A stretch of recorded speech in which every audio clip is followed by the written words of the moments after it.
aingize hata kama Abubakar Shwabei aweze kumaintain game, at least wachezaji waweze kuwa huru kuweza kumiliki mpira katikati. Kwa hiyo yote kwa yote kuna kitu ambacho mimi kama Sam Simba nimekiona, na naamini hata watu ambao wenye taaluma zao watakuwa wamegundua hicho. Yote kwa yote anaipa pressure sana Yanga kwenye mechi kama hizi. Kwa hiyo kikubwa mpango mama Yanga mpata alama 3, kuna kitu atakwenda kujifundisha katika mechi ya leo. Mpango wa kumtoa Buba au wa kumtoa Yao Kwasi na kumuingiza Buba, pengine Wanayanga nimeona asilimia kubwa sana wakishika mioyo na kutokubaliana na maamuzi ya mwalimu aliyoyafanya. Pengine kwa wewe tukikusia kidogo kiufundi kabisa, uliona Yao Kwasi alihitajika kupumzika kwenye dakika kama zile na timu inahitaji matokeo? Kama mimi kama Sam Simba, hayo ni maoni yangu, kwa sababu nikikurudisha nyuma mechi ya Muungano, fainali ya Simba na Yanga, Yao Kwasi alitolewa, timu ilipotea, si ndivyo? Tarehe 3 dabi, Yao Kwasi aliingia, timu ikaleta uhai na timu ikaweza kusawazisha. Nini kina happen kwenye kichwa chako kwenye hiyo moment? Ina maana ni mtu muhimu ambaye anakwenda kuipush timu, si ndivyo? Sasa ukiangalia Yanga walikuwa wanatengeneza nafasi, mastreka walikuwa wanashinda kwenda kuziconvert zile nafasi kuwa magoli. Ana striker wawili piwa, mtu kama Prince Dube ana beki, toa mmoja, ingiza kiungo, tengeneza nafasi. Sijui anaelewa brother. Sababu ukiangalia Prince Dube asili yake sio kustick katikati, anakutokea pembeni. Unapomwingiza Buba naye anakwenda kutokea pembeni, ina maana anaenda kujikaba, si ndivyo? Kwa ilikuwa inahitajika amuingize Abubakar Shwabei au aingize kiungo yote ambaye naamini anaweza pale kwenda kudominate, kwa sababu alikuwa na kiungo mmoja. Ukiangalia shape ya Yanga ilikuwa kama umbo la Simba, juu limetanuka, chini wamebana, walikuwa hawana viungo. Kiungo alikuwa ni mmoja tu ambaye ni Duke Abuya. Mati ukimwangalia alikuwa kama anatokea pembeni, tunaelewa. Ukimwangalia akaenda kufanya sabu ya kumuingiza Buba, kama timu alikwenda kuikaba. Kwa hiyo angalia Alan Okello, kazi aliyofanya nzuri. Ina maana ile angeitoa pasi kwa wale wasingefunga goli. Alipopewa ile pasi ya mwisho ndani ya msito ya mabeki wa KMT, akaamua kufanya maamuzi ambayo ni magumu na kumpiga na kuweza kumpoteza golikipa na kuwa goli. Kwa hiyo mimi hao ni maoni yangu.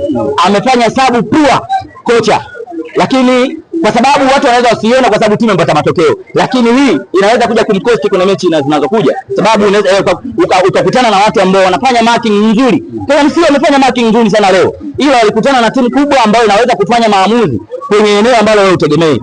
All mechi imeisha, Yanga inatakiwa wajipange. Kuna makosa, kocha aende kwenye uwanja wa mazoezi akangamue nini ambacho anahitajika kuwafundisha wachezaji wake. Kwa mara ya kwanza wana Simba mmejaa kwenye game ya KMC dhidi ya Yanga, na leo hii Simba anacheza kule Mbweni.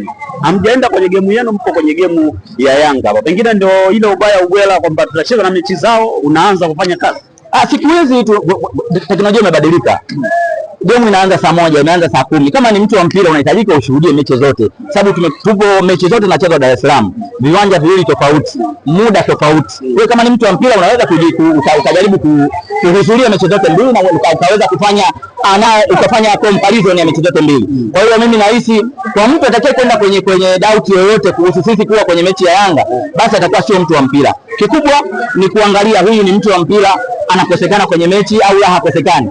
Mimi sijawahi kukosekana, kama labda ninakuwa na afya nzuri, sijawahi kukosekana kwenye mechi ya Yanga au mechi ya Simba. Hata juzi kwenye dabi nafikiri brother mimi nilikuwepo. Leo muda unaruhusu kuwepo KMC, nimekuwepo. Kwa hiyo nahitaji kuwalisha watu kitu ambacho mimi nimekiona kwa macho yangu.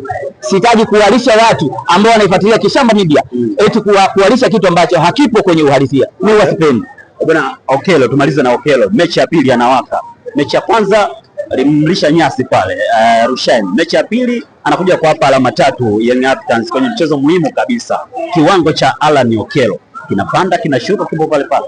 Ukimwangalia Alan Okello jinsi alivyokuja, watu wengi walileta vitu vingi sana kuleta kumgodoa, kumbeza, hasa sisi Simba Sports Club, kwa sababu tuna asili ya kutokuwa na uvumilivu na wachezaji wetu. Alan Okello, uzuri wake, ubora wake, baada ya kuja huyu jamaa msaidizi wa kocha Pedro, alikuja na kuweza kuona kwamba ana uwezo wa kucheza katikati kama namba 9 kivuli, si ndivyo? Na kuweza kulainisha vitu vingi sana, na ndo kazi ya kocha msaidizi. Sio umekaa pale tu, kuna vitu unaweza kumshauri kocha, sababu yeye alikuwa analazimisha kumtoa pembeni Alan Okello. Ilikuwa kule ni kazi ngumu sana. Angalia shughuli anayofanya pale katikati Alan Okello. Na mimi nawaomba management ya Yanga, kama ana mkataba miaka 2, wamuongezee miaka 5 na miaka 7. Naam, at least ile ni pesa.